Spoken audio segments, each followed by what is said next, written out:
News 24 आपके साथ हूं मैं रूबिका लियाकत। सबसे बड़ा सवाल में आप सभी का बहुत बहुत स्वागत है और आज का सबसे बड़ा सवाल यही है कि जिस तरीके से आक्रोश देश में लगातार इस गैंग रेप के हादसे के बाद बढ़ता जा रहा है, उसका अंजाम क्या होगा। देश की राजधानी दिल्ली में गैंग रेप की शिकार बनी लड़की अब भी अस्पताल में जिंदगी की जंग लड़ रही है। इस शर्मनाक घिनौनी वारदात के खिलाफ पूरे देश में गुस्सा है, नफरत है, आक्रोश है। लड़कियों और महिलाओं में आक्रोश इस हद तक है कि एक लड़की राष्ट्रपति भवन के अंदर दाखिल हो जाती है। लेकिन सबसे बड़ा सवाल यही कि इस लड़ाई का अंजाम आखिर क्या होगा। क्या सड़क पर लड़ाई से समाज की मानसिकता में बदलाव आएगा? क्या रुक जाएगी बलात्कार की वारदात इसके बाद?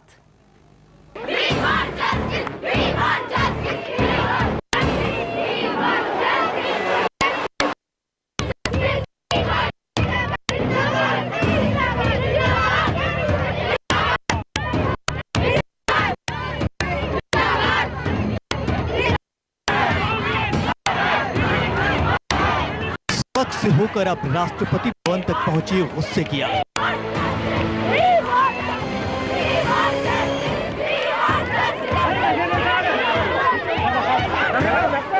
इंसाफ की मांग को लेकर राष्ट्रपति भवन में दाखिल हुए गुस्साई सैकड़ों लड़कियां।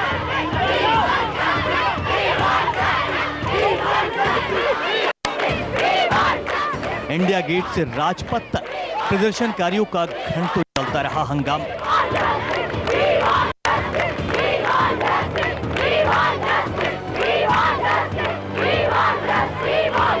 लोगों के गुस्से की आग को देखकर राष्ट्रपति भवन की सुरक्षा में लगे पुलिस वालों के भी छूटे पसीने।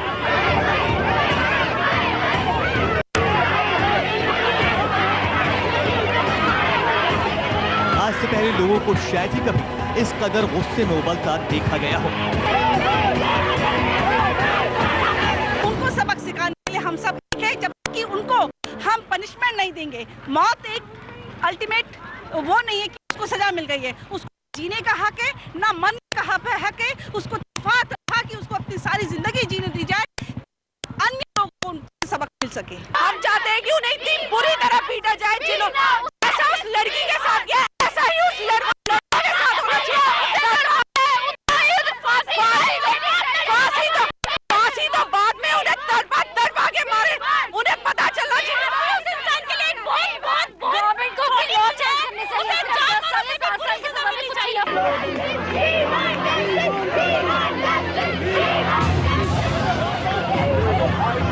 लोगों के गुस्से का अंदाजा इसी बात से लगाया जा सकता है कि इंसाफ की मांग को लेकर सैकड़ों लड़कियां आज राष्ट्रपति भवन तक पहुंच गई।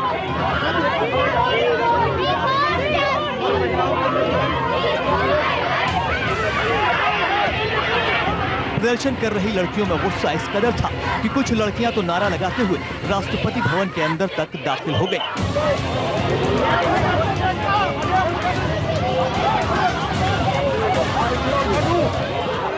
दिल्ली में हुए गैंग रेप में साफ तौर पर महिलाएं और लड़कियां अपना विरोध प्रदर्शन जता रही हैं। इस वक्त आप देख सकते हैं कि किस तरह से नॉर्थ ब्लॉक पर लड़कियां अपना विरोध प्रदर्शन जता रही हैं। क्या कहना चाहती हैं? हम यहाँ कहेंगे हमें इस्तीफा चाहिए, इस्तीफा चाहिए। हमें इसे पसंद नहीं है कि हमारे देश की लड़की के साथ अत्याचार किया जा रहा है, वो हमें दूर करना है जिंदगी भर तक के लिए। आज से पहले शायद ही कभी दिल्ली के नॉर्थ ब्लॉक इलाके में किसी प्रदर्शन की तस्वीरें सामने आई होंगी, लेकिन जिंदगी की हर एक सांस के लिए जंग लड़ती गैंगरेप की पीड़ित लड़की की तड़प ने लोगों के हौसले को फौलादी कर दिया है।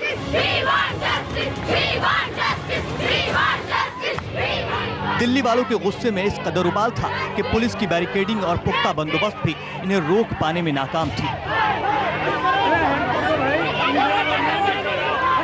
नॉर्थ ब्लॉक से होता हुआ ये काफिला सीधे राष्ट्रपति भवन तक जा पहुंचा। इन लड़कियों के गुस्से के आगे पुलिस वाले भी बेबस नजर आ रहे थे। किसी भी मुद्दे पर आम लोगों का गुस्सा इस हद तक नहीं पहुंचा होगा कि इसकी गूंज राष्ट्रपति भवन के ठीक बाहर सुनाई दे।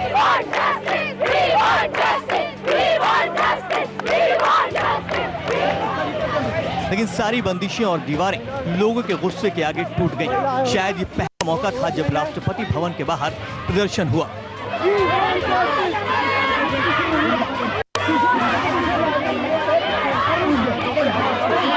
पुलिस कार्रवाई को लेकर लोगों में नाराजगी आप देख सकते हैं। राष्ट्रपति भवन के बाहर घेराव किया है। यहाँ पर कई सारी महिलाएं, कई सारी लड़कियां यहाँ पे इकट्ठी हुई हैं। गैंग रेप को लेकर जो लोगों के अंदर पीड़ा है, जो दर्द है, उसको बयान करने के लिए यहाँ पर आप देख सकते हैं कि राष्ट्रपति भवन का घेराव किया गया है। यहाँ पर हजारों की तादाद में लड़कियां जब राष्ट्रपति भवन के बाहर इंसाफ गुहार लगा रही थी, तभी पश्चिम बंगाल के गवर्नर का काफिला राष्ट्रपति भवन के बाहर पहुंचा। लेकिन सुरक्षा कर्मियों की लाख कोशिशों के बावजूद प्रदर्शनकारी टस से मस नहीं हुए।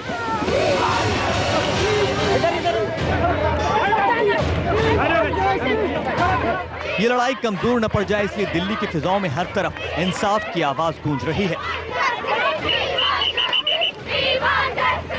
सफदरजंग अस्पताल के बाहर भी गुस्साए लोगों ने रिंग रोड को जाम कर दिया। लोगों के गुस्से के आगे सब कुछ जैसे थम सा गया। अब तो हर तरफ से बस एक ही आवाज बुलंद हो रही है, इंसाफ और सिर्फ इंसाफ। इंसाफ की इस लड़ाई की जो शुरुआत हुई है, उसे नतीजे तक पहुंचाना अब असली मुहिम है। चंद दिनों के बाद इंसाफ की आवाज कहीं दब न जाए, इसलिए अब लड़कियां आजाद मुल्क में मुकम्मल आजादी के साथ महफूज जिंदगी जीने की पूरी गारंटी चाहती हैं। दर्द से तड़प रही गैंगरेप की पीड़ित लड़की की लड़ाई को न्यूज़ 24 भी एक खबर नहीं, मुहिम मानता है। गैंगरेप के गुनहगारों को उनके अंजाम तक पहुंचाने की मुहिम, लड़कियों को बेखौफ जिंदगी जीने का हक देने की मुहिम। और अब ये कारवां तभी थमेगा जब सिर्फ भरोसा नहीं, मिलेगा मुकम्मल इंसाफ। प्रशांत गुप्ता, कुमार कुंदर और पल्लवी त्यागी के साथ ब्यूरो रिपोर्ट, न्यूज़ 24। ये गुस्सा, ये विरोध प्रदर्शन रुकने का नाम नहीं ले रहा है और यही वजह है कि सबसे बड़ा सवाल में हम ये सवाल कर रहे हैं कि आखिर इसका अंजाम क्या होगा, क्या समाज की तस्वीर बदलेगी। खास मेहमान हमारे साथ जुड़ रहे हैं, उनसे आपको इंट्रोड्यूस करवाएंगे, लेकिन उससे पहले आपको सुनवा देते हैं कि दिल्ली पुलिस गैंगरेप की घटना के बाद कितनी सख्ती बरतने की बात कह रही है। पुलिस ने यह कहा है कि इस मामले में मुख्य आरोपी राम सिंह ने अपना जुर्म कबूल कर लिया है। कमिश्नर की बात सुनिए। Shortlisted 370 white-colored contract carriage buses, and based on the video footage that we got from a nearby guest house, we were able to track down the bus, and within 18 hours of the incident, we had the bus and its driver, whose name is Ram Singh, who is 35 years of age.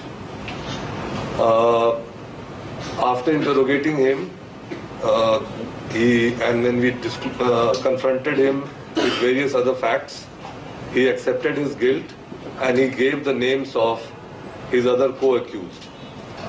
So the same evening, we managed to arrest Pawan Gupta, Vinay Kumar, and two of them.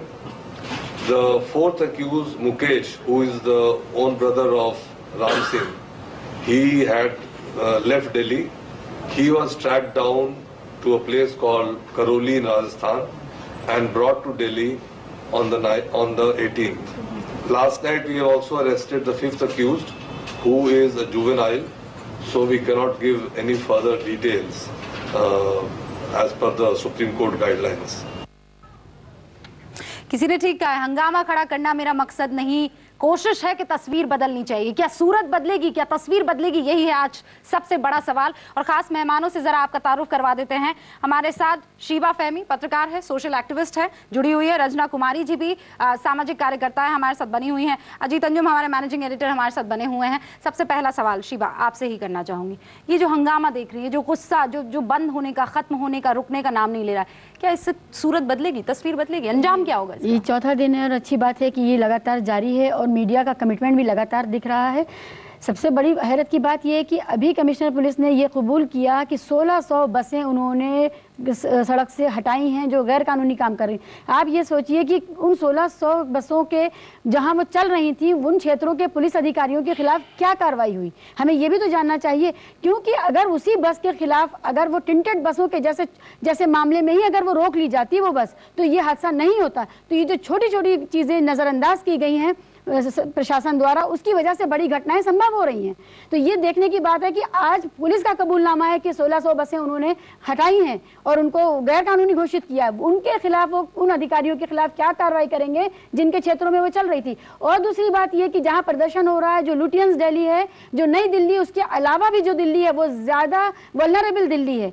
आप trans Yamuna जाइए, आप उन इलाकों में जाइए जो इलाके नए बसे हैं या जो क्षेत्र बॉर्डर के, माफ करें बीच में रोक रहा हूं, ये सिर्फ बसों का मामला नहीं है शिवा, हमको मुझे लगता है पूरे समाज, सोच, संरचना और सब चीज की बात करनी पड़ेगी। अगर हम सिर्फ इसको बस तक केंद्रित करते हैं तो मुझे लगता है हम बीमारी को डायग्नोज सही नहीं कर पा रहे, क्योंकि जो बलात्कार की जितनी घटनाएं देश भर में हुई हैं और पिछले 6 महीनों के दौरान जितनी बलात्कार की घटना दिल्ली और देश के बाकी हिस्सों में हुई है, कोई बस में नहीं हो रही। बस में तो 1% बलात्कार की घटना। सबसे बड़ा सवाल यह है कि क्या समाज की मानसिकता बदलेगी? क्या महिलाओं को लेकर, लड़कियों को लेकर जो मानसिकता है क्या वो बदलेगी? क्या पुलिस का नजरिया बदलेगा? क्या अदालत का नजरिया बदलेगा? ये सबसे बड़ा सवाल है। अभी दिल्ली पुलिस के कमिश्नर ने कहा, जब 4 दिन दिल्ली में इस तरह से हंगामे हो रहे हैं, प्रदर्शन हो रहे हैं, न्यूज चैनल्स पर, अखबारों की सुर्खियां ये खबरें बनी हुई है, तब दिल्ली पुलिस के कमिश्नर प्रेस कॉन्फ्रेंस करते हैं, उनके साथ माफ करें गृह सचिव होते हैं और कहते हैं कि हम सख्ती करेंगे, तमाम तरह के वादे करते हैं। साथ में ये भी कहते हैं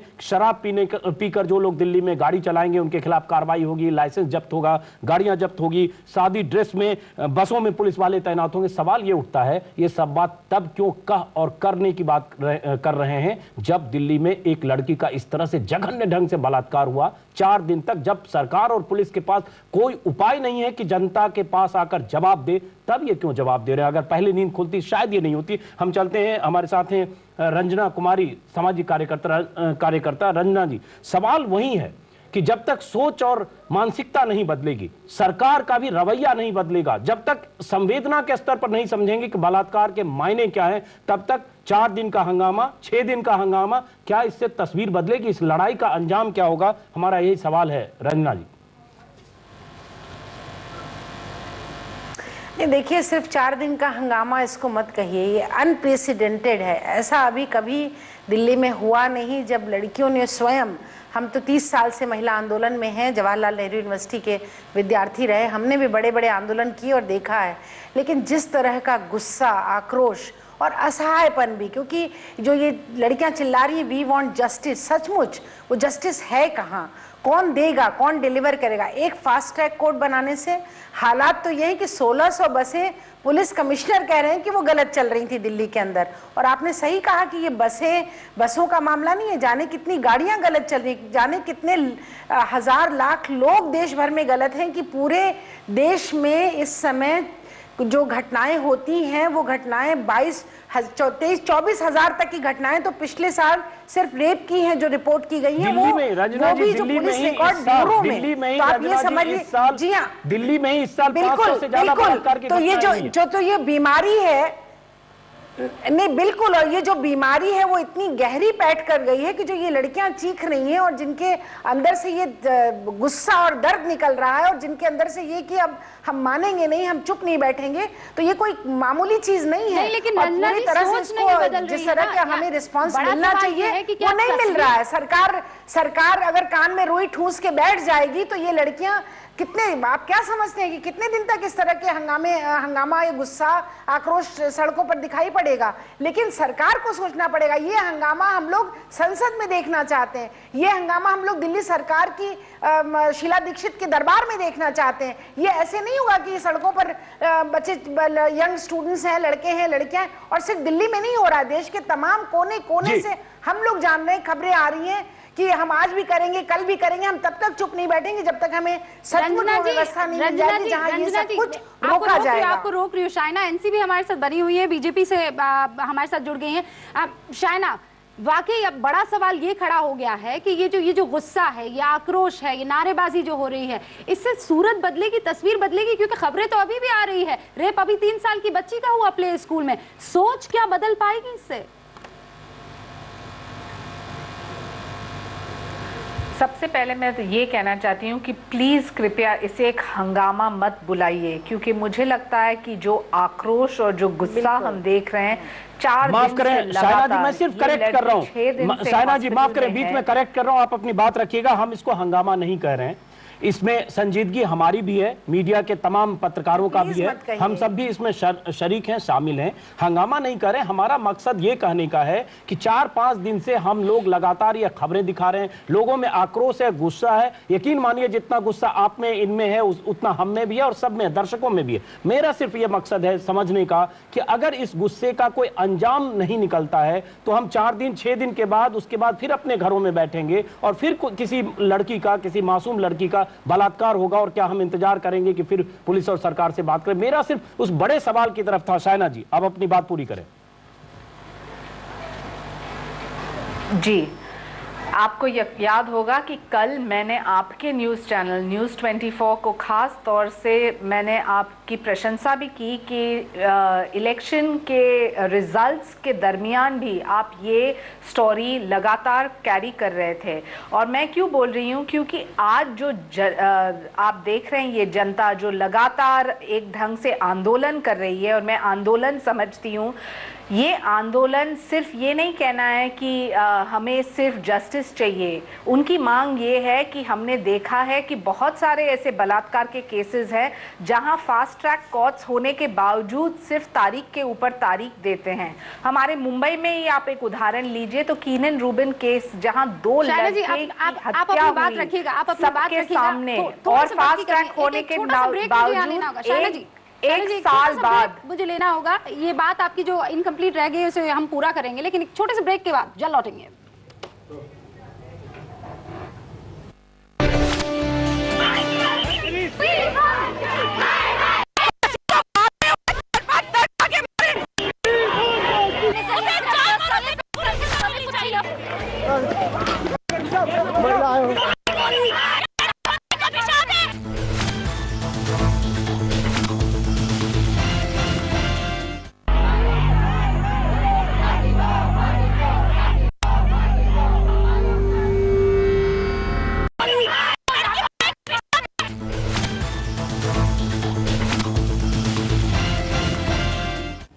ये खबर नहीं, एक मुहिम है, लेकिन क्या तस्वीर बदलेगी, सूरत बदलेगी, अंजाम क्या होगा इस आक्रोश का, यही सबसे बड़ा सवाल है। खास मेहमान हमारे साथ बने हुए हैं, लेकिन फिलहाल अपने अपना योगदान यहाँ पर तमाम लोग, देश की अलग अलग कोने से जनता यहाँ पर देती हुई नजर आ रही है समाज को बदलने के लिए। एक नुक्कड़ नाटक इंडिया गेट के सामने।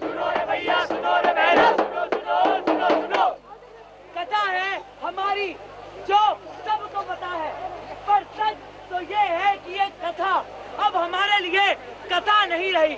हम सब देखते हैं, सुनते हैं, इग्नोर कर देते हैं, जानते हैं, समझते हैं, महसूस नहीं करते, रियायत तक नहीं करते, बोलते तक नहीं है। क्यों?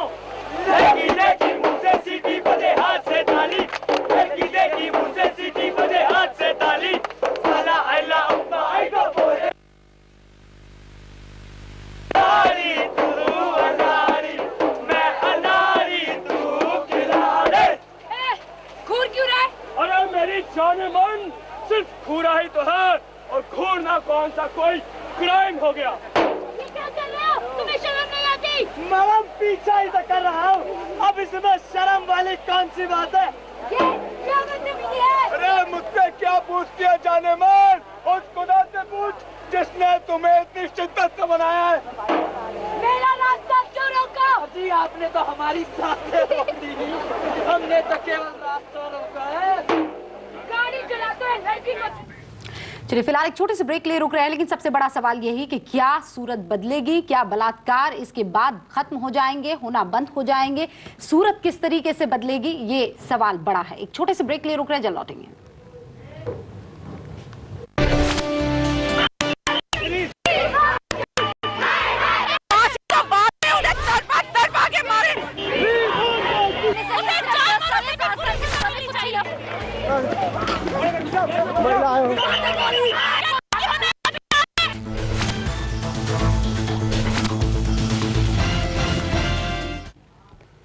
ये जो विरोध प्रदर्शन हो रहे हैं अलग अलग सूबे में, अलग अलग जिले में, अलग अलग शहर में, राज्य में, जिस तरीके से पूरी की पूरी देश की जनता सड़क पर उतर आई है गुस्से के साथ, क्या इससे तस्वीर बदलेगी, सूरत बदलेगी, सोच बदलेगी, ये आज का सबसे बड़ा सवाल है। खास मेहमान लगातार हमारे साथ बने हुए हैं।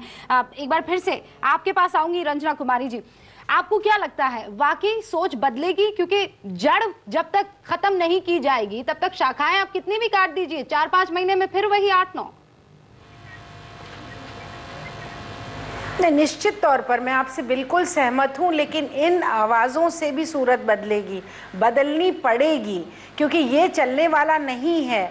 आज कोई भी ये कह करके नहीं निकल सकता। और आप देखिए सड़क पर लड़के लड़कियां बराबर संख्या में, इसका मतलब कि आने वाली पीढ़ी इन सारी समस्याओं को उस दृष्टि से देख रही जिससे हमारी पीढ़ी ने नहीं देखा, इसीलिए व्यवस्था नहीं की। अगर 1600 बसें चला रहे थे गलती से, तो आज वो अधिकारी कहाँ हैं जो इन बसों को चलने दे रहे थे? उनका क्या हो रहा है? इसका मतलब है कि कहीं ना कहीं इतनी भारी गलतियां एक के बाद एक करते जा रहे हैं। और दूसरी बात मैं ये कहना चाहूंगी कि जो लोग भी इसके लिए जिम्मेदार हैं, कहीं ना कहीं बड़े स्तर पर जो लोग जिम्मेदार हैं, उन लोगों को निश्चित तौर पर इसका खामियाजा भरना चाहिए। जब तक ये सब कुछ नहीं होगा, इस व्यवस्था में हम लोग ये सब कुछ नहीं करेंगे, तब तक तो फिर ठीक है, लोग एक कान से सुन रहे हैं, दूसरे से निकाल रहे हैं। ये नहीं होने वाला, ये होने नहीं देना।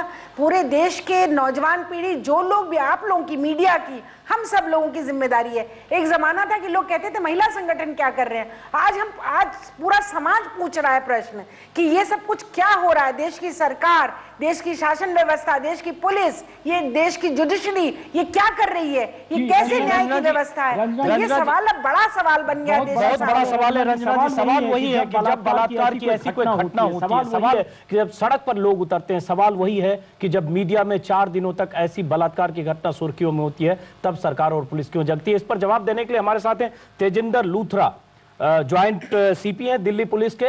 लूथरा साहब, आपका स्वागत है। एक बार फिर सवाल आपके लिए ही है, क्योंकि स्टूडियो में और बाहर जो मेहमान हैं हमारे साथ, उनके जहन में बहुत सवाल हैं। सड़क पर आप लगातार देख रहे होंगे लड़कियों की जमात, महिलाएं, गुस्सा, आक्रोश, और पूरे देश में सवालों के घेरे में जाहिर है दिल्ली पुलिस है। लूथरा साहब, पहले तो आपका स्वागत है कि आप जवाब देने के लिए आए। एक सवाल उठता है कि अभी कुछ देर पहले दिल्ली पुलिस के कमिश्नर ने और होम सेक्रेटरी ने प्रेस कॉन्फ्रेंस किया। उन्होंने तमाम तरह के वादे भी किए, तमाम तरह की बातें भी की, भरोसा देने की कोशिश की, लेकिन एक सवाल उठ रहा है कि अगर 1600 बसों के खिलाफ कार्रवाई की गई तो आज क्यों, पहले क्यों नहीं? पहले अगर पुलिस सचेत होती तो ये दिन शायद ना देखने पड़ते। लूथरा साहब, देखिए, ये बात बिल्कुल ठीक नहीं है कि कार्रवाई सिर्फ आज की गई है। ये कार्रवाई जो है ये लगातार एक कॉन्टिन्यूस प्रोसेस है। आप देखिए कि पिछले कुछ महीनों में जब से सुप्रीम कोर्ट ने टिंटेड बसों और कारों का चलना इस शहर में बैन किया था, हमने लगभग 2.5 लाख कारों और बसों जिनके ऊपर टिंटेड ग्लासेस लगे होते हैं उनको रिमूव करवाया है। ये नंबर अपने आप में कोई कम नहीं है, लेकिन ये कहना कि 40 लाख बसों और कारों को, दिल्ली में 40 लाख वाहन हैं और ये जो वाहन हैं ये पूरे 3 बाकी मेट्रो के वाहनों को मिलाकर भी ज़्यादा हैं। तो ये एक कंटिन्यूअस प्रोसेस और हम इसके खिलाफ जो हमारी लड़ाई है वो चलती रहेगी और हम इसको चलाते रहेंगे। लेकिन लूथरा साहब एक बात बताएं, क्योंकि बाकी लोग भी हो सकता है आपसे सवाल पूछे। एक बात बताएं, मेरे कहने का ये मतलब नहीं था कि 1600 बसों के खिलाफ आज कार्रवाई हुई, लेकिन आज ये बात कही जा रही है। सवाल ये उठता है कि पिछले 10 सालों में भी अगर देखेंगे लूथरा साहब, एक तो अमूमन 500 बलात्कार की घटनाएं हर साल दिल्ली में होती है। दिल्ली पुलिस इतनी वेल इक्विप्ड पुलिस है, देश की राजधानी है, होम मिनिस्टर यहाँ रहते हैं, प्रधानमंत्री यहाँ रहते हैं, राष्ट्रपति यहाँ रहते हैं, और सबसे मजबूत पुलिस, सबसे पुलिसिंग के मामले में सबसे वेल इक्विप्ड पुलिस दिल्ली की। दिल्ली में यह हाल है कि चलती कार में बलात्कार, अस्पताल में बलात्कार, और इधर उधर की तमाम घटनाओं, धौला कुआं से लेकर और ब्लू लाइन बसों में बलात्कार की घटनाएं। तो कहीं न कहीं बलात्कारियों के भीतर खौफ की कमी है ना लूथरा साहब? दिल्ली पुलिस अगर इतनी सख्त होती, अगर इतनी मुस्तैद होती कि लगता कि बलात्कार करते हुए एक पकड़ा गया और उसे अंजाम तक, अदालत में सजा तक पहुंचाया, तो शायद बलात्कार की घटनाएं कम होती। कहीं न कहीं पुलिस अपनी सख्ती का मैसेज देने में पीछे है। नहीं, ऐसी बात नहीं है। आपने जो सवाल उठाया उसके 2 पहलू हैं। पहला पहलू आपने बताया कि अपराधों की संख्या, खासतौर से बलात्कारों की संख्या यहाँ पर ज़्यादा है। उसके बारे में मैं आपको ये कहना चाहूँगा कि आप ये देखिए कि जितने बलात्कार 500 प्लस एक साल में यहाँ पर होते हैं, उसमें से 95% से ज़्यादा बलात्कार घरों के अंदर कोई ना कोई जानने वाला व्यक्ति, step father, step brother, cousin, servant, landlord, ये लोग कर रहे हैं। अब आप मुझे पूरी ईमानदारी से ये बताइए कि इस तरह के अपराधों की जिम्मेवारी क्या सोसाइटी के ऊपर नहीं है, क्या हमारे मूल्यों के ऊपर नहीं है कि एक स्टेप फादर या इवन फादर अपनी 3 साल की बच्ची का बलात्कार अपने घर के अंदर कर देता है। दूसरी बात आपने कही कि उनको सजा क्यों नहीं मिलती है। अगर आप दिल्ली के रेप्स का कन्विक्शन जो रेट है उसकी तुलना माफ करें, सजा पे हम आएंगे। लूथरा साहब आपको रोक रहा हूं, सजा वाले मुद्दे पर हम आएंगे, लेकिन एक बात आपने अहम कही है और इस पर मैं चाहूंगा तीनों मेहमानों का जवाब लेने के लिए, क्योंकि हम भी यही सवाल उठा रहे हैं कि सिर्फ सरकार और पुलिस कुछ नहीं कर सकती है अगर समाज और हम सब की मानसिकता नहीं बदलेगी, हम सबका रवैया स्त्रियों को लेकर महिलाओं को लेकर नहीं बदलेगा। आपने कहा, लूथरा है दिल्ली पुलिस के ज्वाइंट सीपी, उन्होंने कहा कि दिल्ली में बलात्कार की जितनी घटनाएं हैं उसमें 95% घटनाएं घर के भीतर होती है और उसमें कोई न कोई परिचित होता है। आपके पास भी आएंगे, लेकिन शायना एनसी आप कुछ कहना चाह रही हैं, क्योंकि ये मुद्दा पुलिस और सरकार से अलग है। घर की चहारदीवारी में जो कुछ हो रहा है उसको कैसे रोका जाए?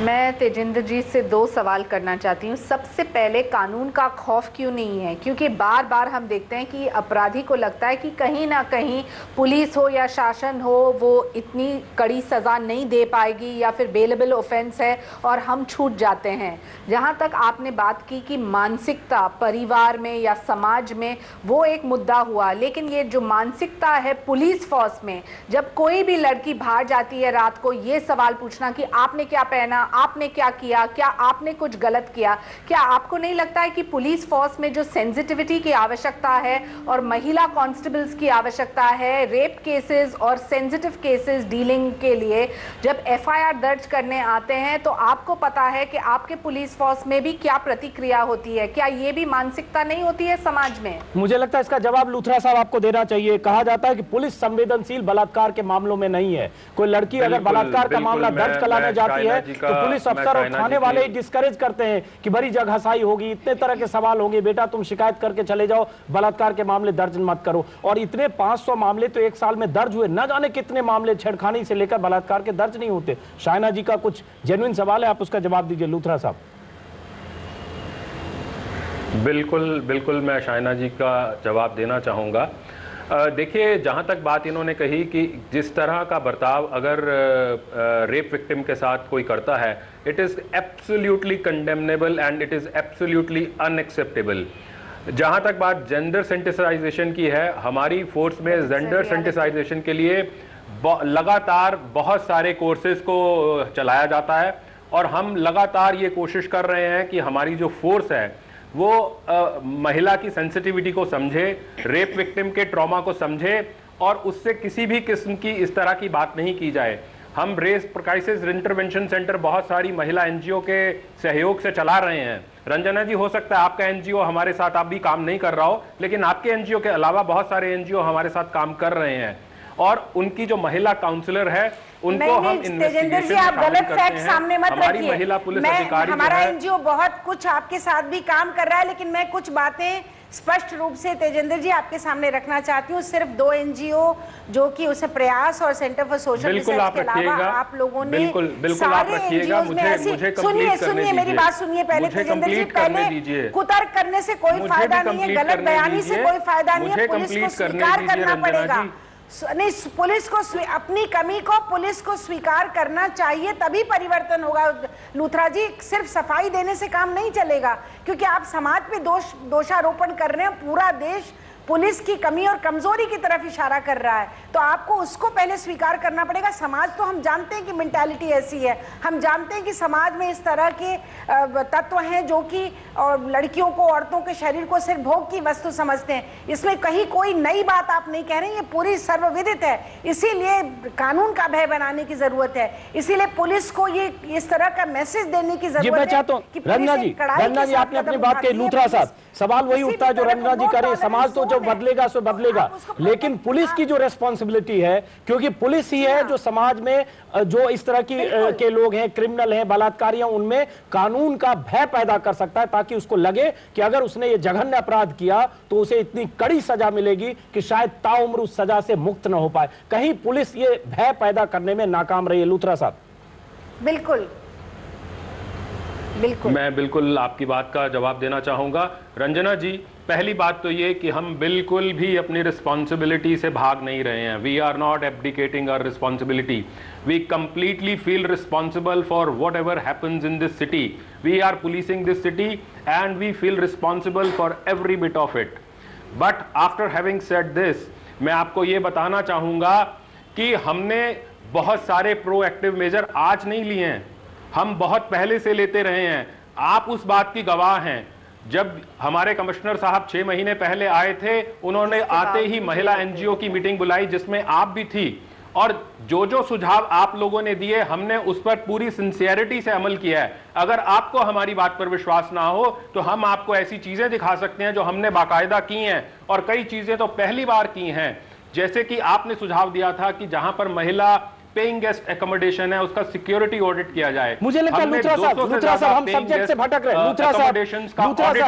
लूथरा साहब माफ करें, बीच में रोक, हम विषय से भटक रहे हैं क्योंकि वो केस स्पेसिफिक कुछ रंजना जी बात करें, मैं लार्जर इशू पर बात यही कर रहा हूं। दिल्ली पुलिस, जहां राष्ट्रपति प्रधानमंत्री सब होते हैं, दिल्ली पुलिस जो देश की राजधानी है वहां रहती है, और दिल्ली में भी अगर लोगों को डर नहीं है, बलात्कारियों को या क्रिमिनल्स को अगर डर नहीं है, मुझे लगता है उस डर खौफ की कहीं न कहीं कमी है, मुस्तैदी की कमी है। और जो एक तरह से होता है कि ऐसे क्राइम हो, अपराध हो, तो कैसे जल्द से जल्द चार्जशीट फ्रेम करके चार्जशीट दाखिल करके उसको सजा दिलवाई जाए। जो वो प्रक्रिया है वो कहीं न कहीं लंबे समय तक विलंब होती है उसमें, इसलिए अपराधी छूटते भी हैं, गवाह हॉस्टाइल होते हैं, और उसके बाद फिर अगली वारदात होती है। यहां कहीं न कहीं पुलिस की बहुत बड़ी विफलता होती है। लूथरा साहब, मैं आपकी बात से कुछ हद तक सहमत हूं। देखिए, हम अक्सर, आज समाज हमारा बदल रहा है, हम अक्सर कहते हैं पुलिस का खौफ नहीं है। देखिए, पुलिस का खौफ और कानून का खौफ दो अलग चीजें हैं। जो हमारा क्रिमिनल जस्टिस सिस्टम है, पुलिस उसकी फुट सोल्जर है, उसके अलावा उसमें प्रोसिक्यूशन है, उसमें कोर्ट्स हैं, उसमें बाकी तमाम चीजें शामिल हैं, उसमें इवन हमारा सोशल जस्टिस डिपार्टमेंट भी शामिल है। जब तक हम इन्वेस्टिगेशन को अच्छे तरीके से 60 दिन में पूरा करेंगे, उसके बाद हमको इफेक्टिव प्रोसिक्यूशन भी चाहिए। अच्छा, उसके बाद हमको फास्टर कोर्ट्स भी चाहिए, उसके बाद हमको इंपॉर्टेंट लॉज भी चाहिए जो ज्यादा पनिशमेंट दे, और हमें एक अच्छी कन्विक्शन रेट भी चाहिए। एक सवाल ये चारों पांचों चीजें जब तक नहीं मिलेंगी। लूथरा साहब, रंजना जी सवाल कुछ कहना चाह रही हैं, मैं आपसे एक तल्ख सवाल पूछ रहा हूं, और मैं चाहूंगा ज्वाइंट सीपी के नाते ईमानदारी से आप जवाब दें। मैं दफ्तर रोज 10 बजे के बाद निकलता हूं, रात में कई बार 11 और 12 बजे। पिछले 15 सालों का तजुर्बा है जिसमें 10 कमिश्नर 8 कमिश्नर बदले गए होंगे। पूरी रात दिल्ली के हाईवेज पर और जो आउटर रिंग रोड पर ट्रक जमा होते हैं, ट्रकों से वसूली होती है। आपके सब इंस्पेक्टर रैंक के अफसर से लेके कांस्टेबल तक खड़े होकर बस वालों से पैसे लेते हैं। हर चुंगी और चेक पोस्ट पर पुलिस वाले खड़े होते हैं, और मुझे लगता है अब पुलिस अफसर होने के नाते आपको इस तस्वीर का भी एहसास होगा। तो ये मत कहिए कि पुलिसिंग बहुत सही हो रही है। सड़क पर जो कुछ हो रहा है आप भी जब हमारे जैसा नागरिक सड़क पर रोज देखता है, यहीं से नोएडा से हम निकलते हैं, दिल्ली चुंगी पोस्ट पर 25 पुलिस वाले वसूली करते हुए रात में दिखते हैं। उसी में क्रिमिनल माइंडसेट के लोग भी होते हैं, टैक्सी स्टैंड में, हर जगह। तो कहीं न कहीं ये बहुत बड़ा फैक्ट है कि पुलिसिंग के लेवल पर जो ईमानदारी होनी चाहिए, जो ड्यूटी के प्रति प्रतिबद्धता होनी चाहिए, पुलिस वालों को अपने कमिश्नर, अपने सिस्टम का जो डर होना चाहिए, कहीं वो भी फेल्योर है। लूथरा साहब, देखिए, ऐसा है, जो बात आप कह रहे हैं उसमें हो सकता है कुछ सच्चाई हो, लेकिन मैं आपको आंकड़े दे सकता हूं कि हमने अपने विजिलेंस डिपार्टमेंट के द्वारा जितने लोगों के खिलाफ एक्शन लिया है वो अपने आप में एक रिकॉर्ड है। ऐसी बात नहीं है कि ये लोग पकड़े नहीं जाते हैं या हम इनको पकड़ते नहीं हैं। हमारी इतनी ज़्यादा विजिलेंस है कि हम जितना हार्श पनिशमेंट पुलिस डिपार्टमेंट इस तरह के लोगों को देती है, मुझे नहीं लगता कि कोई और डिपार्टमेंट देता हो। लेकिन उसके बावजूद मैं फिर यही कहना चाहूंगा कि ये एक कंटिन्यूअस प्रोसेस है, हमको इसमें लगातार लड़ाई लड़नी पड़ेगी। चलिए, आप शिवाजी, आप कुछ कन्विंस हैं या आपका कोई सवाल है? देखिए, इस तरह के मामलों में इमीडिएट रिस्पांसिबिलिटी पुलिस की ही होती है। पुलिस को मानना पड़ेगा कि वहां पर फेलियर हुआ है। और ये एक फिर वही सवाल है कि अगर आप ही कहते हैं इस पर्टिकुलर केस में के बाद आपने कोई कार्रवाई की, तो जो 1600 बसें आपने पकड़ी वो कैसे चलने दी जा रही थी, उन अधिकारियों के खिलाफ क्या कार्रवाई करेंगे, ये हमें बताइए। दूसरी बात ये है कि जो कुछ भी पुलिस विभाग की जो कमियां हैं, जो एक्सेस की प्रॉब्लम है, जो थानों में हमें वुमेन अनफ्रेंडली माहौल मिलता है, थानों में महिलाओं की कमी जो होती है, ये सारी जेनरिक इश्यूज हैं डिपार्टमेंट के साथ में, भरोसा कैसे देंगे? उसका भरोसा हमारे पास कब मिलेगा हमें? और लूथरा जी ये सवाल जो पूछे हैं उनका जवाब हम आपसे लेंगे, लेकिन एक छोटे से ब्रेक के लिए हमें रुकना होगा, जो लौटेंगे।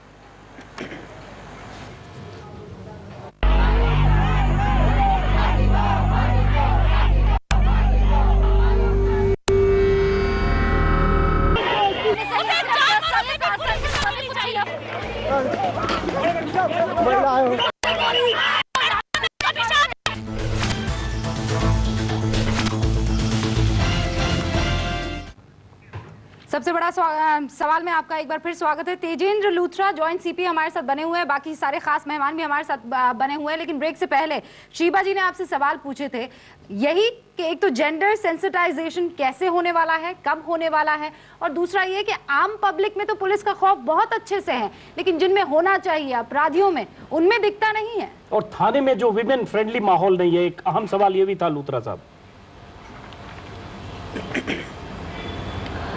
देखिए, मैंने जैसे पहले बताया कि हम लगातार ट्रेनिंग कोर्सेज चला रहे हैं ताकि हमारे लोगों को जेंडर के प्रति सेंसिटाइज किया जा सके। कहाँ चला रहे लूथरा जी? सारे कोर्सेज बंद हैं आजकल। थाने में एक्सेस नहीं है। बात ठीक नहीं है, क्योंकि कहाँ चल रहे हैं कोर्सेज? आपको मालूम है, आप दिल्ली पुलिस में हैं, चलते थे, लेकिन आजकल मैं तो दिल्ली पुलिस में नहीं हूँ, मैं तो एनजीओ चलाता हूँ। मैं तो 2 कदम कोर्सेज को हम लोग खुद चलवाते थे। रंजना जी, एक मिनट, लूथरा साहब को अपनी बात पूरी करने दें। रंजना जी माफ करें, एक बार सुन लेते हैं उनको। लूथरा साहब अपनी बात पूरी करें। लूथरा साहब। अंजुम जी, मैं सिर्फ छोटा सा एक लाइन का नहीं, मैं छोटा सा एक स्टैंडर्ड ऑपरेटिंग प्रोसीजर बना था जिसमें हम सब लोगों ने कमेंट किया था कि पुलिस थाने में विक्टिम के साथ, विमेन विक्टिम के साथ कैसे व्यवहार करे। बन तो गया, लेकिन किसी ने थाने में जाके उसके बारे में ट्रेनिंग दी, किसी ने उसकी जानकारी दी कि पुलिस का जो सब इंस्पेक्टर है, जो तो तमाम 2 कदम ट्रेनिंग कहाँ चल रही है? आप बताएं हमें। जब हम लोग ही खुद चलाते थे और आज वो ट्रेनिंग सब बंद पड़ी हुई है,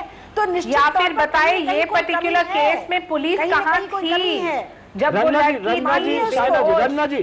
जी, शाइना जी, आपने अपनी बात रखी। मैं चाहता हूँ लूथरा साहब जवाब दें, क्योंकि जवाब देने के लिए ही वो आए हैं। लूथरा साहब अपना पक्ष रखें, आप जवाब दें। नहीं, जवाब देना मतलब डिफेंड करना नहीं। देखिए, पहली बात तो एक्सेस की बात आपने कही नहीं, मैं जवाब ही दे रहा हूँ।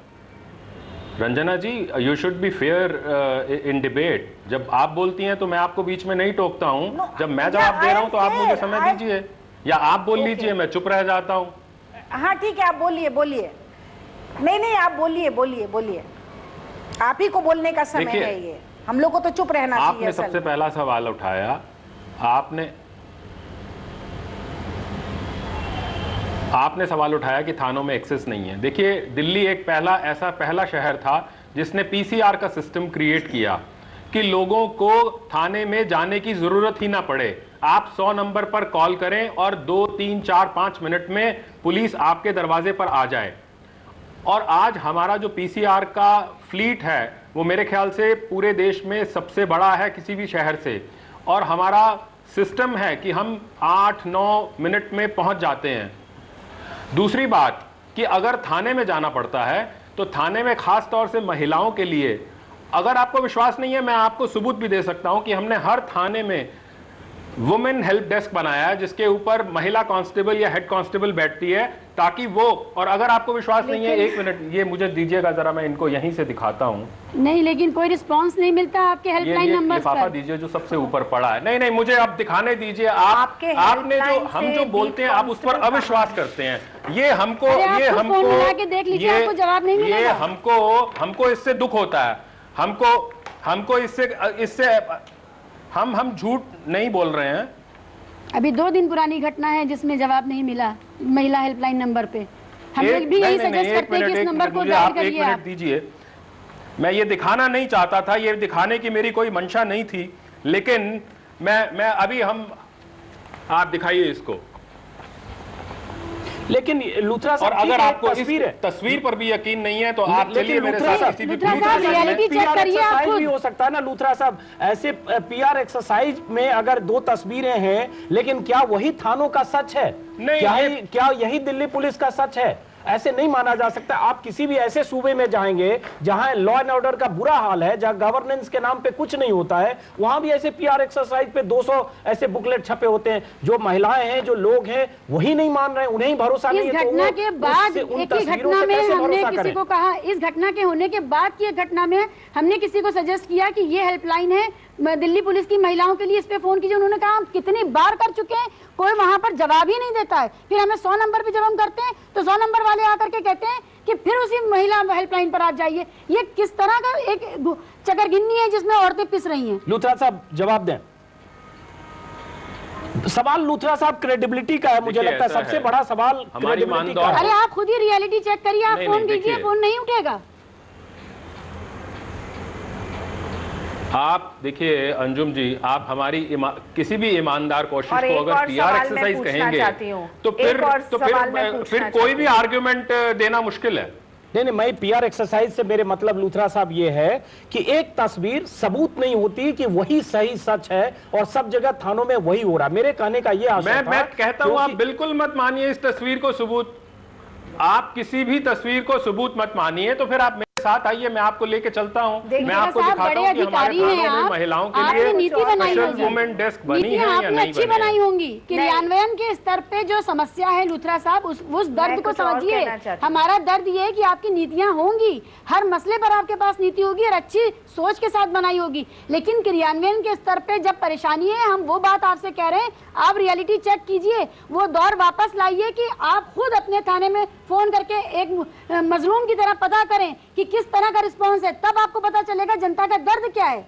लूथरा साहब, यहाँ मुद्दा यह है कि 4 महिलाएं हमारे साथ हैं, रंजना कुमारी हैं, शिवा हैं, साइना एनसी हैं, बाहर भी कुछ लोग हैं, सबका एक दर्द है, उसको समझना पड़ेगा, वो संवेदनशीलता के स्तर पर समझना पड़ेगा। सबकी एक तकलीफ है जिस ढंग से एक घटना हुई है और जिस ब्रुटैलिटी के साथ रेप हुआ है। 5 दिन से 5वां दिन है, आपको भी पता होगा उस लड़की की क्या हालत है। लोग दर्द में हैं, जो लोग इस बलात्कार की घटनाओं का सच जान रहे हैं, उन्हें ये बात हजम नहीं हो रही है कि किसी के साथ इतनी दर्दगी हो सकती है। उस दर्द को संवेदना के स्तर पर समझने की और करेक्टिव मेजर उठाने की जरूरत है। लूथरा साहब,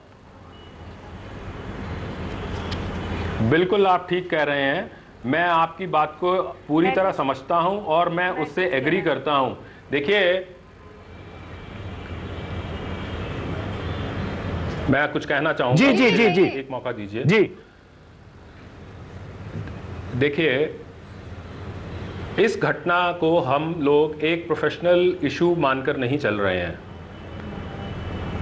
हमारे लिए ये एक प्रोफेशनल इशू से बड़ी बात है।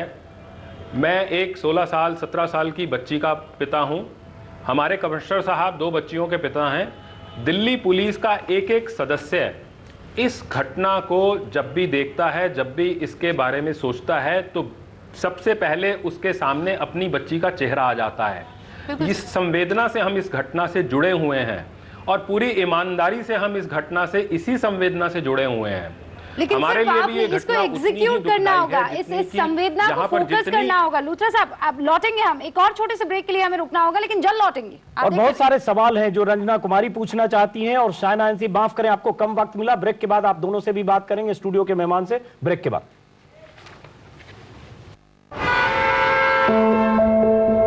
We innovate to make your travel experience congestion free. Ceradon और सरदर्द से आराम।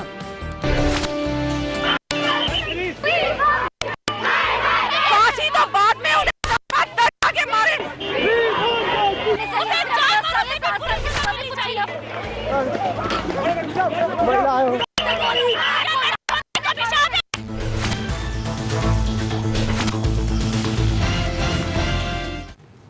इस सब का अंजाम क्या होगा, क्या वाकई तस्वीर और सूरत बदलेगी, इसी पर चर्चा कर रहे थे। इससे पहले तेजेंद्र लूथरा जॉइंट सीपी हमारे साथ बने हुए थे, बकायदा ये कह रहे थे कि रिफॉर्म्स यहाँ पुलिस डिपार्टमेंट में भी हो रहे हैं। शायना, आपके पास आना चाहूंगी। रिफॉर्म 2 जगह यहाँ पर होंगे, एक तो सामाजिक स्तर पर सोच जो बदलनी है वो, और दूसरा पुलिस भी यहाँ पर जो रिप्रेजेंट कर रहे हैं वो आके ये कहते हैं कि नहीं, पुलिस डिपार्टमेंट में भी हम पूरी बदलाव कर रहे हैं। ये लड़ाई बहुत आसान नहीं है और सबसे बड़ा सवाल है, क्या उस बदलाव या उस दावे और वादे पर भरोसा है? शायना एनसी, सबसे पहला सवाल जो अभी तेजिंदर लूथरा ने कहा वो चीज है जो सैद्धांतिक बातें हैं, लेकिन वो सिद्धांत या पुलिस की जो बातें हैं क्या वो जमीनी हकीकत है, उस पर भरोसा करती हैं आप? सबसे पहले मुझे लगता है कि जो पुलिस फोर्स ने ये कहा कि हम में थोड़े कमियां हैं, हम में बहुत सारे सवाल के जवाब हम खुद चाहते हैं, तो मुझे लगता है कि भरोसा बनता है। लेकिन जिस ढंग से वो पेश आ रहे थे, उन्होंने बार बार दिखाया कि हमारे पुलिस स्टेशंस में एक हेल्पलाइन है एट्सेट्रा एट्सेट्रा, और हम सबको पता है कि हेल्पलाइंस नहीं चलते हैं, महिला कांस्टेबल तक नहीं। एक हिस्सा होता है पुलिस स्टेशन के अंदर, लेकिन बहुत बड़ा मुद्दा है वो है पुलिस स्टेशन के बाहर जो पेट्रोलिंग टीम्स हैं। वो लड़की के साथ जो हुआ, आप सबको पता है कि आधे घंटे के लिए वो बिना कपड़े बेहोश अवस्था में वहां रास्ते पे थी, और जब पुलिस आई थी उनको लेने तो एक डिसइंटरेस्टेड, जहां आपने मान लिया कि ये तो खत्म हो गई, चलो हॉस्पिटल में उनको डिपॉजिट करते हैं। ये जो मानसिकता है मुझे लगता है उसमें बदलाव लाने की आवश्यकता है, और सिर्फ पुलिस फोर्स की जरूरत की रोल नहीं होती है। मुझे लगता है सरकार और शीला दीक्षित भी मुख्यमंत्री दिल्ली के चीफ मिनिस्टर होने के बावजूद जिस ढंग से वो पेश आई और उन्होंने कहा कि सीसीटीवी कैमराज हम लगा रहे हैं, सीसीटीवी कैमराज से क्राइम कम नहीं होता है। आपको जो कोई प्रोएक्टिव रोल लेना है या फिर कोई आश्वासन देना है तो ये कहिए कि हम पुलिस फोर्स डिप्लॉय कर रहे हैं ताकि पेट्रोलिंग हो सके, ताकि महिला कांस्टेबल्स हो सकें। मुझे लगता है कि कहीं ना कहीं शासन को भी एक राजनीतिक इच्छा शक्ति दिखाने की आवश्यकता है। होम मिनिस्टर ने कहा कि फास्ट ट्रैक कोर्ट्स ये डेली नहीं शायना जी, लेकिन फिर सवाल ये उठकर आता है, फिर सवाल ये उठकर आता है कि हम इतने सिविलाइज भी नहीं है कि कानून ही हमें डरा कर रखेगा, पुलिस का डंडा ही हमें डरा कर रखेगा। कहीं ना कहीं जो जिस तरीके से हमारी पैदाइश होती है उसमें भी कहीं ना कहीं बदलाव लाने की जरूरत है। बिल्कुल जरूरी। रंजना जी हमारे साथ बनी हुई, उनसे बातचीत है। रंजना जी, शुरू से ही हमें बता दिए, लड़के को ये समझाया जाता है। एक सेकंड शायना जी, एक सेकंड रंजना जी को लाना चाहूंगी। पुलिस तो है शायना जी, एक सेकंड रंजना जी को लाना चाहूंगी। लड़की को सिखाया जाता है कि कैसे कपड़े पहनने हैं, किससे कैसे बात करनी है, लड़कों के सामने ऐसे जाना है, ऐसे चलना है, ऐसे उठना है, ऐसे बैठना है। लड़कों के साथ ये चीज नहीं होती। सोच के बदलाव की अगर आप बात करें, सिर्फ पुलिस और कानून काम नहीं करेगा, परिवार भी काम करेगा, आपकी सोच भी काम करेगी। नहीं, बेहद ज़रूरी है, सोच बदलना बेहद ज़रूरी है। औरत का सम्मान, औरत की अस्मिता के प्रति जिम्मेदारी बेहद ज़रूरी है, जिन मूल्यों को समाज में स्थापित करना ही पड़ेगा अगर हमें इन सब तमाम तरह की घटनाओं से अपने समाज को बचाना है, तो महिलाओं को बचाना है। लेकिन जो मैं फिर से पुलिस के उस पर आऊँगी, मुझे लगता है कि अपनी कमी कमज़ोरी को छुपाने के लिए इस तरह के तर्क देना कि सिर्फ समाज की जिम्मेदारी है, बिल्कुल गलत है। उन्होंने कहा उनके पास इतनी पेट्रोलिंग की बस गाड़ियां हैं, पीसीआर हैं। कभी शाम को लूथरा जी और मैं तमाम उन लोगों को जो बड़े अधिकारी हैं उनको आग्रह करूंगी कि एक बार दिल्ली में घूम के जरा देख लीजिए कि उनके पीसीआर वैन कहाँ खड़े होते हैं, उनके अंदर जो बैठे पुलिस के जो पुलिस वाले हैं उन लोग का क्या हाल होता है। कभी रात के 10, 11, 12 बजे एक बार घूम के देखिए, एक बार उन पर पूरी कड़ाई करिए, नियंत्रण करिए। कहाँ थी आप देखिए, 40 मिनट तक वो कहते हैं कि 31 किलोमीटर तक वो बस चली दिल्ली के अंदर, 3-3 पिकेट पार किए उस बस ने, लेकिन कहीं किसी ने इंटरसेप्ट नहीं किया। तो ऐसे में मान के पहले स्वीकार करिए कि कमियां कमजोरियां हैं। आके सिर्फ देश भर को बताने से नहीं चलेगा। आज पूरा देश जानता है कि कहीं ना कहीं major failure of law enforcement system हुआ है, ये पूरा देश मान रहा है और पूरा देश इस बात से नाराज है। तो ऐसे में ये कहना सिर्फ कि नहीं हम लोग सब कुछ ठीक कर रहे हैं, हम ट्रेनिंग भी दे रहे हैं, हम जेंडर सेंसिटाइजेशन भी कर रहे हैं। तो अभी थोड़ी दिन पहले एक मैगजीन ने निकाला नहीं था कि एक पुलिस के एसएचओ ने कहा कि अरे आती है 1000 रुपए दे दो, वो तो हमारे साथ चली जाएगी। मतलब किस तरह की बातें, और कहते हैं कि रेपिस्ट आती है वो तो पैसा ऐंठने के लिए इस तरह के चार्जेस लगाते हैं। पुलिस के थाने के अधिकारी ने ऐसी बातें कही, क्या किया इन लोगों ने? उसको निकाला, उसको हटाया, अभी कहते हैं इंक्वायरी चल रही है। तो ये कमी है, इसको स्वीकार किया जाना चाहिए, तभी जाके परिवर्तन आएगा। रंजना जी, ये नहीं कह रहे कि आप अपनी डिफेंस में दीवार खड़ी कर लीजिए। रंजना जी, ये बातें हम लोग पिछले 4 दिनों से कर रहे हैं, बहुत सारी बातें निकल कर आ रही है, पुलिसिंग की प्रॉब्लम की, संवेदनशीलता की, लॉ एंड ऑर्डर की, प्लस कानून में जो खामियां हैं उसकी, अदालतों में जो जस्टिस डिलेड, जस्टिस डिनायल है उसकी। लेकिन उसके बाद सवाल यही उठता है कैसे होगा, क्या इस लड़ाई का अंजाम क्या होगा? क्या होना चाहिए आपके हिसाब से जिससे ऐसी घटनाएं कम से कम हो जाए? हम ये तो नहीं कह सकते कि हम जन्नत में रहते हैं, ऐसी घटना कभी ना हो, लेकिन ऐसी घटना कम से कम हो, ये इसका सोल्यूशन आपके हिसाब से क्या है, कैसे रोकी जाए? देखिए 4-5 कदम तो चलना ही पड़ेगा। सबसे पहला कदम कि परिवार के अंदर ये मूल्य स्वीकार करना पड़ेगा कि औरत और मर्द की बराबरी है। इस मूल्य मान्यता को ये पेट्रियार्कल सिस्टम बना करके और ये चलने का जब तक आप वैल्यू देते रहेंगे लड़कों को, मेन एंड बॉयज को सामने आना पड़ेगा, लड़कों को मर्दों को अपने विचारों को बदलना पड़ेगा और ये परिवार से शुरू होगा, स्कूल में होगा, समाज में होगा। दूसरा कदम, जब तक आप इस तरह के अगर आपने मूल्य बनाए तो शायद घटनाएं ना के बराबर हो या कम हो, लेकिन फिर भी होंगी। अगर फिर होंगी तो फिर ऐसे में आपको कानून का भय, त्वरित न्याय की व्यवस्था, अब एक केस के लिए फास्ट ट्रैक बना दिया। आज से मुझे याद है जब आडवाणी जी होम मिनिस्टर थे एनडीए के जमाने में, तब से हम लोग फास्ट ट्रैक के लिए होम मिनिस्टर दर होम मिनिस्टर मिलते रहे, फास्ट ट्रैक नहीं बना और अनाउंस भी किया है तो सिर्फ इस केस के लिए किया है। तो 40,000 केसेस का क्या होगा जो कोर्ट में पेंडिंग है? तो वो दूसरा। तीसरा, हम ये मान के चलते हैं कि जो सजग समाज है, ऐसे लोगों के लिए आप एक सेक्सुअल ऑफेंडर्स डायरी बनाइए, आप उसको पब्लिक करिए, फोटो छापिए उन लोगों की जिन लोगों ने ऐसी हरकतें की हैं समाज के अंदर, ताकि उनको कोई घर किराए पे न दे, उनको नौकरी न मिले, पूरा समाज उनको तिरस्कृत और बहिष्कृत करे, तब जाकर के ऐसे लोगों का होश बहुत सही सुझाव रंजना जी, आपने बहुत सही सुझाव दिए। होता यह है कि जिस लड़की के साथ, रंजना जी आपने बहुत सही सुझाव दिया, होता यह है कि जिस लड़की के साथ हादसा होता है, बलात्कार होता है, छेड़खानी की घटना होती है, वो बेचारी मुंह छुपाती है समाज से, अपनों से, परिवार से, रिश्तेदारों से और यहाँ तक कि दफ्तर से। जिसके साथ रेप होता है, छेड़खानी होती है, वही मुंह छुपाती है और बलात्कारी खुलेआम घूमते हैं क्योंकि उन्हें कोई फर्क नहीं पड़ता और 10 दिन, 20 दिन, 1 महीने, 2 महीने में गवाहों के हॉस्टाइल होने से या हमारे कानून में जो खामियां हैं या पुलिस की खामियों से छूटकर बाहर आते हैं। शिवा, सवाल यही उठता है, इस डिबेट, इस लड़ाई, इस जो सड़क पर महिलाएं आंदोलित हैं, इसका अंजाम क्या होगा? देखिए, क्या होना चाहिए? सबसे ज्यादा भयानक बात यह है कि हमारा पूरा सिस्टम महिलाओं के प्रति जब अपराध होता है तो पीड़िता को ही अपराधी बनाने का सिस्टम है, विक्टिम को ही फर्दर विक्टिमाइज करने का सिस्टम है ये सिस्टम। अच्छा, दूसरी बात यह कि पूरा का पूरा एक माहौल है कि महिला के प्रति जब अपराध हो तो उसको हल्के से लिया जाए, एक टॉलरेंस है, एक इम्प्यूनिटी है, जो अपराधी है उसको पता है कि वो छूट जाएगा।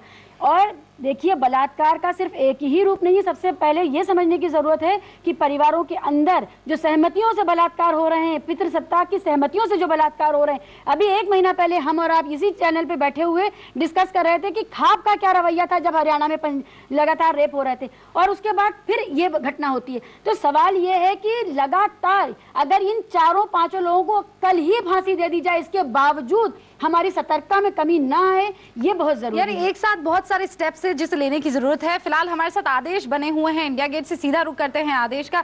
अब आदेश, ये गुस्सा जो है वो थमने का नाम नहीं ले रहा है और ऐसे में हम ये सवाल कर रहे हैं कि इस गुस्से का अंजाम क्या होगा? क्या वाकई तस्वीर, सूरत बदलेगी? लोग क्या सोचते हैं? कब तक चलेगा? आदेश, मेरी आवाज आप तक पहुंच रही है? उनके जी रूबिका जी जी बोलिए।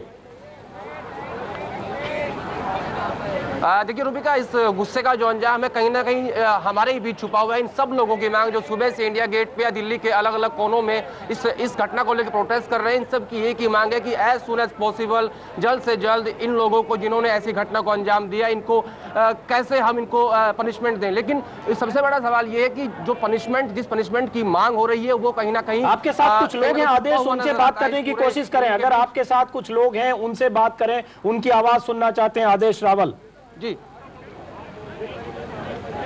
आप बताइए, ये जो घटना हुई है इसके बारे में किस तरह की पनिशमेंट मिलनी चाहिए? सीधे इस्लामिक क्रिमिनल एक्ट यहाँ लागू कर देना चाहिए ताकि 7 से 14 दिन के अंदर किसी भी बलात्कारी को पत्थरों से मार के खत्म कर दिया जाए। सर देखिए किस तरीके का गुस्सा आम आदमी में है और हर किसी की एक मांग की जल्द से जल्द इनको फांसी दे दी जाए ताकि आगे एक डर पैदा हो समाज के अंदर, इस तरह की घटनाएं दोबारा रिपीट ना हो, दोबारा हमें देखने को ना मिले। बहुत से लोग आपके साथ मौजूद हैं, आपने एक से अपनी राय ली है। वहाँ जितने भी लोग मौजूद हैं, जाहिर सी बात है अपना काम छोड़कर यहाँ पर आए हैं और इस मुहिम में जुड़ने के लिए आए हैं, उनसे भी जरा बात कीजिए। जी, आप बताइए जो ये घटना हुई है इसके लिए क्या पनिशमेंट होनी चाहिए? देखिए, जिस प्रकार की चाइना में घटना है होती है जब इस प्रकार की, तो वहाँ में एक रूल है कि सरकार कहती है तेरे माँ बाप, तेरा दोस्त या रिश्तेदार कौन भी इस गोली का पैसे जमा कराने सरकार को, कि एक गोली भी सरकार कहती है इस देश पे ये आदमी बोझ है, उस पे एक गोली भी वेस्ट नहीं होनी चाहिए और उसको गोली मार दी जाती है।